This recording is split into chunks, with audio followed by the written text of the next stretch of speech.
নমস্কার বন্ধুরা, the ভিলবয় Rahul YouTube চ্যানেলে তোমাদের আরও একবার অনেক অনেক স্বাগত জানিয়ে আমি আমার আজকের ভিডিওটি শুরু করছি। আমি একজন ছাগল পালক আর তার সাথে ছাগল পালক ইউটিউবার। ছাগল পালন সংক্রান্ত নিত্য নতুন ভিডিও ও আইডিয়া আমি আমার ইউটিউব চ্যানেলের মাধ্যমে তোমাদের সামনে তুলে ধরি। তাই যারা আমার ভিডিওটি দেখছো তাদের আমি অসংখ্য ধন্যবাদ জানাই। আর তোমাদের কাছে আমি অনুরোধ করছি তোমরা আমার ভিডিওটিকে শেষ পর্যন্ত দেখো।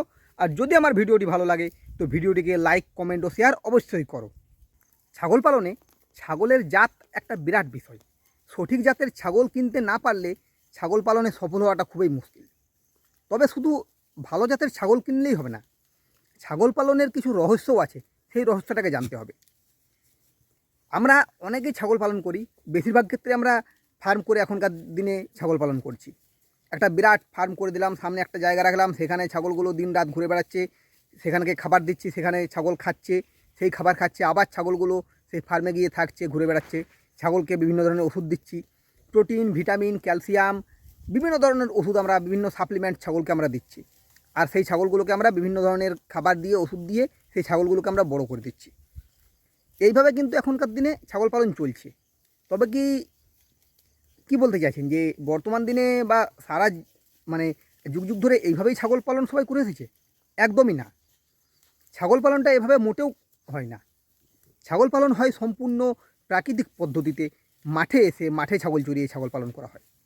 যুগ যুগ ধরে বাঙালি যেভাবে ছাগল পালন করে এসেছি সেইভাবে। একটা মানুষকে দিনরাত এসি ঘরে রাখবেন তাহলেই বুঝতে পারবেন, আর একটা মানুষকে দিনরাত তাদের যে নর্মাল পরিবেশ সেখানে রাখবেন তাহলে বুঝতে পারবেন। একটা এসি ঘরে যে মানুষটা থাকবে সেই মানুষের শরীরটা কিন্তু এমনিতেই নরম হবে, তার সর্দি হবে, কাশি হবে, জ্বর হবে, ঠিক আছে, হ্যাঁ, সে তার গায়ের রঙটা পরিষ্কার হবে, কিন্তু সেই মানুষটা শক্তপোক্ত হবে না। ঠিক সেরকমই একটা ছাগলকে যখন ফার্ম করে রাখা হবে, সে এক জায়গাতে থাকবে, সে অবশ্যই তার চেহারাটা একটু ভালো থাকবে, কিন্তু সেইভাবে কিন্তু সেই ছাগলটা কিন্তু ভালো ছাগল হবে না। আমরা এখন টাকার জন্য সেই ছাগলগুলোকে সেইভাবে পালন করছি, কিন্তু সেইভাবে হয় না। আমি আমার ছাগলগুলোকে একবার দেখাই, আমার ছাগলগুলো একবার দেখলে আপনারা ভালোভাবেই বুঝতে পারবেন। এইখানে আমার ছাগলগুলো চড়ছে সম্পূর্ণ প্রাকৃতিক পরিবেশে, একবার দেখুন।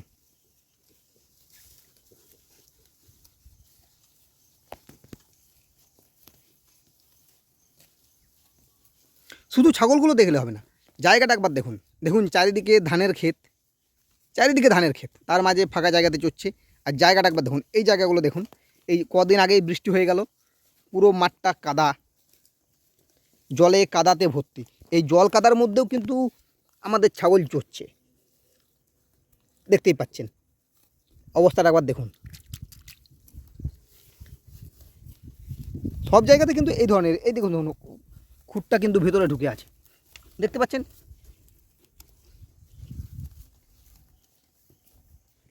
এই যে ছাগলগুলো চড়ছে, এরা আজকে যে হারে রোদটা দিয়েছে, নিম্নচাপটা কেটে গেল, নিম্নচাপ কাটার পরে মানে এত রোদ দিয়েছে, মোটামুটি 35 ডিগ্রির মতো টেম্পারেচার আছে। এই রোদেও ছাগলগুলো চড়ছে। এই যে কাদাতে দেখতে পাচ্ছেন, কাদাতেও চড়ছে। এদের কিন্তু খুর নষ্ট হয় না, এরা কাদাতেই চড়ে। আমাদের দেশি ছাগল এইভাবেই চড়ছে। শুধু আমার ছাগল বলে না, আমাদের গ্রামাঞ্চলের প্রায় প্রত্যেকটা বাড়িতেই আপনারা দেখবেন যাদের ছাগল আছে তাদের কিন্তু এইভাবেই তাদের ছাগল চড়ে। তাদের ছাগলগুলোর চেহারা একবার দেখবেন, যারা ফার্ম করে তাদের ছাগলগুলোকে নিয়ে আসবেন, আর যাদের আমাদের মতো গ্রামাঞ্চলে যারা ছাগল আছে তাদের ছাগলগুলোকে একবার দেখবেন। দেখবেন এই ছাগলের কোনো ওষুধ লাগে না। একবার প্রত্যেকটা বাড়িতে এসে জিজ্ঞাসা করবেন তারা বছরে ভ্যাকসিন করায় কিনা। আমি বলছি না যে ভ্যাকসিন করানোটা খারাপ বা ভ্যাকসিন করাতে বারণ করছি না। আমি বলতে চাইছি যে একবার জিজ্ঞাসা করবেন তারা ছাগলকে ভ্যাকসিন করায় কিনা, তারা ছাগলকে কৃমির ওষুধ দেয় কিনা, প্রোটিন, পুষ্টি, ক্যালসিয়াম, ভিটামিন কিচ্ছু দেয় কিনা। কিচ্ছু দেয় না। প্রত্যেকটা বাড়িতেই 2, 5, 10টা করে ছাগল দেখতে পাবেন, কিন্তু তারা কোনো কিচ্ছু দেয় না। তা সত্ত্বেও তাদের ছাগলগুলোর চেহারাটা কেন ভালো হয়? বছরে তারা 2বার কি 14 মাসে 2বার বাচ্চা তারা দেবেই দেবে। একবারে সর্বনিম্ন 2টো বাচ্চা, আর মোটামুটি 3টে 4টে বাচ্চা তাদের থাকে একটা ছাগলে। একটা ছাগল যখন তুমি পালন করবে, সেই ছাগল থেকে যদি তুমি যদি বছরে যদি 2বার বাচ্চা না পাও, তাহলে কিন্তু তোমার লাভ করাটা মানে সত্যিই দুঃসাধ্য ব্যাপার হয়ে যাবে।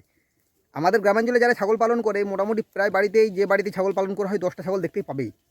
10টা ছাগল থেকে সে যদি বছরে মোটামুটি 30 থেকে 35টা বাচ্চা পায়, তাহলে কিন্তু তার কাছ থেকে সেই বাড়িতে অবশ্যই ছাগল পালন করে লাভবান হওয়া যাবে, বা সেই বাড়ি যারা ছাগল পালন করে তারা লাভবান হয়। তাই যখন ছাগল পালন করতে হবে, ছাগলটাকে দেখতে হবে, তাকে প্রকৃতির বুকে ফিরিয়ে নিয়ে আসতে হবে। এমনিভাবে হয় না। প্রকৃতিতে যখনই তোমরা ছাগলকে ফিরিয়ে নিয়ে আসবে, তোমরা দেখবে সেইখানে ছাগল ঘাস খাচ্ছে, বিভিন্ন গাছের পাতা খাচ্ছে। কোনো গাছের পাতা খেয়ে ছাগলে তার পেটটাকে ঠান্ডা রাখছে, কোনো গাছের পাতা খেয়ে কৃমিনাশক, কোনো গাছের পাতা আরও ধরনের কোনো কিছু শরীরে ঠিক রাখছে। এই জিনিসগুলো দেখতে হবে তোমাদের। ছাগল পালনের মূল রহস্যই হচ্ছে ছাগলকে প্রকৃতির বুকে ছেড়ে রাখা। ছাগল সারাদিন মাঠে চড়বে, সেখান থেকে তারা খাবার খাবে, তাদের পেট ভর্তি করবে। বাড়িতে গিয়ে এই ছাগলগুলোকে কোনো খাবার দিতে হয় না। আমাদের গ্রামাঞ্চলে যেসব ছাগল পালন করা হয় তারা বাড়িতে গিয়ে ছাগলকে কেউ কোনো খাবার দেয় না। শুধু আমাদের গ্রাম না, বা আমি না, আমাদের পাশাপাশি গ্রামের যত সব আছে, সাধারণত ছাগলকে একটু গরিব মানুষের ব্যাংক বলে জানা হয়। তো তারা গরিব মানুষ, তারা যদি ছাগলকে খাবার কিনে দিতে পারবে তাহলে তারা গরিব কিসের? তারা তাহলে গরিব নয়। তারা করে কি, মোটামুটি সকালে 10টার মধ্যে ছাগলগুলোকে মাঠে নিয়ে চলে এলো, 3টে 4টে পর্যন্ত তারা ছাগলগুলোকে চড়ায়। তারপরে সেই ছাগলগুলোকে নিয়ে তারা বাড়িতে যায়। বা সেই ছাগলগুলো বাড়িতে গিয়ে আরাম করে। কেবল একটু ঠান্ডা জল যদি দেওয়া হয় তো সেগুলো খায়, আর কিন্তু কোনো খাবার ছাগলকে দেওয়া হয় না। তা সত্ত্বেও তাদের ছাগলগুলোর কিন্তু চেহারা দারুণ, দারুণ চেহারা তাদের ছাগলগুলোর। কিন্তু যারা ফার্ম করে তারা দেখছে যে ছাগল কিনে আনছে, বেশিরভাগ মানে প্রচুর খরচা করে ফার্ম করছে, প্রচুর খাবার দিচ্ছে, তারপরে সেখান থেকে কিছুদিন ছাগল পালন করছে, বিক্রি করে দিচ্ছে, লস হয়ে যাচ্ছে, বা ছাগলগুলো বন্ধ করে দিচ্ছে। এরকম প্রচুর পরিত্যক্ত খামার আমরা ইউটিউবে দেখেছি। অনেকে আবার ছাগল পালন করে ইউটিউব দেখে, ইউটিউবের ভিডিও দেখে ছাগল পালন করে। শুধু ইউটিউবের ভিডিও দেখে ছাগল পালন করলে হবে না, ছাগল পালন তোমাকে জানতে হবে কীভাবে করে, তোমাকে খোঁজ খবর নিতে হবে আমাদের গ্রামাঞ্চলে কীভাবে ছাগল পালন করে, সেভাবে জানতে হবে। আমি এখন মাঠে ছাগল চড়াচ্ছি, আমার ছাগলগুলোকে দেখলেই বুঝতে পারছি যে আমার ছাগলগুলো কী পরিস্থিতি, ছাগলগুলো আমার চড়ছে। মাঠে ছাগল চড়ছে, চারিদিকে কয়েকদিন আগে বৃষ্টি হয়ে গেল, চারিদিকে তো বন্যা চলছে, আমাদের বন্যা হয়নি কিন্তু চারিদিকে জল কাদা প্রচুর। এত কাদা হয়ে আছে, জল হয়ে আছে, ভিজে ভিজেও আমার ছাগল মাঠে চড়েছে। এখন চড়ছে গ্রীষ্মকালে, প্রচণ্ড রোদে চড়ে। আমাদের ছাগলগুলো এইভাবেই চড়ে, আমরা এইভাবেই ছাগল পালন করি। তুমি যদি ছাগল পালনে লাভ করতে চাও, তোমাকে কিন্তু এইভাবেই ছাগল পালন করতে হবে। তুমি যদি ভাবো যে আমি একটা বিরাট কিছু ফার্ম করে ছাগল পালনে লাভ করব, পারবে না। বেশিরভাগ ফার্মার কিন্তু এইভাবেই তাদের ফার্মটাকে বন্ধ করে দেয়। অনেকেই ছাগল ফার্ম করে, কিন্তু ওইভাবে তোমরা যেভাবে বলতে চাইছো সেইভাবে যদি ছাগল ফার্ম করো, তোমাদের কিন্তু বেশিরভাগেরই লস হবে। হ্যাঁ, তা বলে আমি বলছি না যে তোমরা ফার্ম করো না, অবশ্যই ফার্ম করো। ফার্ম করার একটা সময় আছে। তুমি যদি প্রথম থেকে যদি ছাগলকে এনে পরে বাইরের থেকে খাবার কিনে এনে খাওয়াতে থাকো, তুমি কতদিন ছাগল পালন করবে? তুমি শুরুটা করো, তুমি শুরুটা গ্রামীণ পদ্ধতিতে আস্তে আস্তে শুরুটা করো, কম করে শুরু করো, আস্তে আস্তে কম খরচে শুরু করো। তারপরে যখন তোমার কাছে একটা হিউজ পরিমাণ ছাগল হয়ে যাবে, তোমার একটা হিউজ পরিমাণ টাকা হয়ে চলে আসবে সেখান থেকে, তুমি সেখান থেকে আস্তে আস্তে করো। কিন্তু তার মানে এই নয় যে পুরোপুরি মানে বাইরের খাবারের ভরসা করে। তারাও বর্তমান দিনে দেখা যাচ্ছে যে অনেক ছাগল ফার্ম আছে, আমি দেখি, অনেক ভিডিওই দেখি আমি, তারা ছাগলগুলোকে একবার হলেও মাঠে ছাড়ে, জঙ্গলে, তাদের যাদের জঙ্গল আছে তারা জঙ্গলে ছেড়ে দেয়, যাতে ছাগলটা তার মোটামুটি 60% 70% খাবার কিন্তু মাঠের থেকে পূরণ করে নেয়। কিন্তু কিছু কিছু ফার্মার এখন বর্তমান দিনে আছে, তারা সেগুলোকে দেখছে সম্পূর্ণ পুরোটাই তারা ফার্ম করে বাইরের ভরসাতে নির্ভর করে আসে। তাদের ছাগল খামার জীবনে সফল হবে না, তারা প্রত্যেকটাই ব্যর্থ হবে, প্রত্যেকটা ছাগল খামার বন্ধ হয়ে যাবে। আমরা যেমন সকালবেলায় একবার মর্নিং ওয়ার্কে যাই, দৌড়াদৌড়ি করি, খেলাধুলা করি, সেরকম ছাগলের একটা এই ধরনের কিছু প্রয়োজন। তারা যত ছোটাছুটি করবে, ঘোরাঘুরি করবে, তত তাদেরও শরীর সুস্থ থাকবে, তাদেরও খিদে লাগবে, তবেই তারা বেশি বেশি খাবে, বেশি বেশি চড়বে, তবেই তাদের শরীর ঠিক থাকবে, তাদের চেহারা লাগবে। কিন্তু যারা কেবলমাত্র ফার্মের মধ্যে ছাগল পালন করে, বাইরে থেকে খাবার দিয়ে দিল, কেনা খাবার দিয়ে দিল, তাদের ছাগলটা হয়তো কিছু কিছু ক্ষেত্রে বড় হয়ে যায়, কিন্তু সেই সব ছাগলের রোগটা একটু বেশি হয়। গ্রামাঞ্চলে ঘুরবে, দেখবে ছাগলের রোগও নেই, ছাগলের কৃমির ওষুধও লাগে না, কিছুই না, কিচ্ছু লাগে না। তারা কিন্তু মানে তোমরা একবার চেষ্টা করে দেখবে যে ছাগল মানে তারা কত ওষুধ দেয়, কত ভ্যাকসিন দেয়, একবার খুঁজে দেখবে। যারা তোমরা ছাগল পালন করছো তাদের প্রায় প্রত্যেকেরই পাশাপাশি গ্রামে বা তাদের গ্রামে অনেকেই মুক্তচারণ পদ্ধতিতে ছাগল পালন করে। তুমি একবার ভালোভাবে খুঁজে দেখবে। আমি একবারও বলছি না যে এইভাবে করলে ছাগলের রোগ আসে না বা রোগ হয় না, হয়, কিন্তু অনেক কম হয়। একটা ফার্মে যেভাবে হয় সেটা কিন্তু মাঠে হয় না, অনেক কম হয়। আমিও আজ 7-8 বছর ধরে ছাগল পালন করছি। ছাগল পালন করার আগে ছাগল পালনের রহস্যটা তোমাকে বুঝতে হবে, যে তুমি ছাগল পালনটা কীভাবে করবে, কী পদ্ধতিতে করবে, সেটা তোমাকে বুঝতে হবে। তুমি যত ভালোভাবে যত বড় ফার্ম করেই করো না কেন, তুমি যে ফার্ম করলেই যে ছাগল থেকে তুমি লাভ পাবে সেটা পাবে না।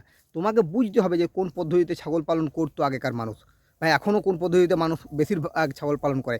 আমাদের দেশে যা ছাগল পালন হয় তার বেশিরভাগটাই আমাদের এই দেশি ছাগল, আর আমার মতো মুক্তচারণ পদ্ধতিতেই ছাগল পালন করা হয়। আমাদের দেশের যে মাংসের চাহিদা তা কিন্তু 80% এই দেশি ছাগল থেকেই আসে, ওই বড় ছাগল থেকে আসে না। সেই ছাগল পালন করো যে রোদ সহ্য করতে পারবে, জল সহ্য করতে পারবে, ঠান্ডা সহ্য করতে পারবে, সেই ছাগলকে বেশি পালন করো।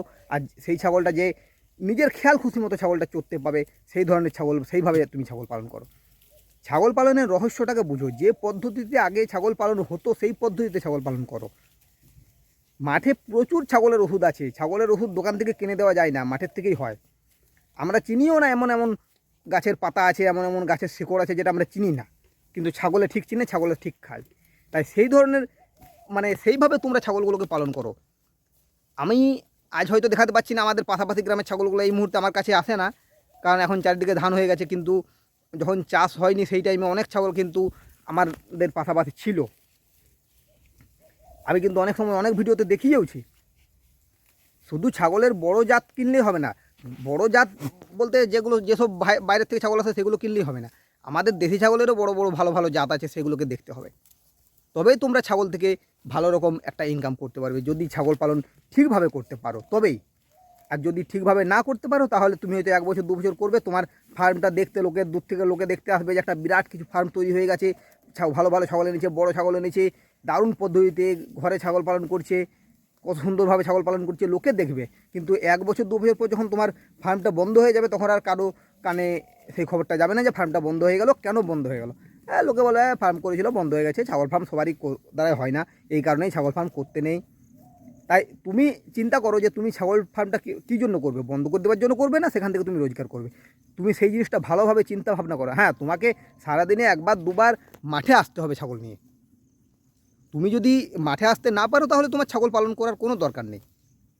এই জিনিসটা তোমাকে আগে চিন্তা ভাবনা করতে হবে। যাই হোক, অনেক কথাই বললাম ছাগল পালন নিয়ে, তাই ভিডিওটা আর বেশি বড় করছি না। ভিডিওটা আমার এবারে এইখানেই শেষ করতে হবে। যদি আমার ভিডিওটি ভালো লাগে তো ভিডিওটিকে লাইক, কমেন্ট ও শেয়ার করুন। আর যে সমস্ত ভিউয়ার্স এখনও আমার চ্যানেলটিকে সাবস্ক্রাইব করেননি তারা অবশ্যই আমার চ্যানেলটিকে সাবস্ক্রাইব করুন। আজকের মতো এই পর্যন্তই, এরপরে দেখা হবে নেক্সট ভিডিওতে। ধন্যবাদ।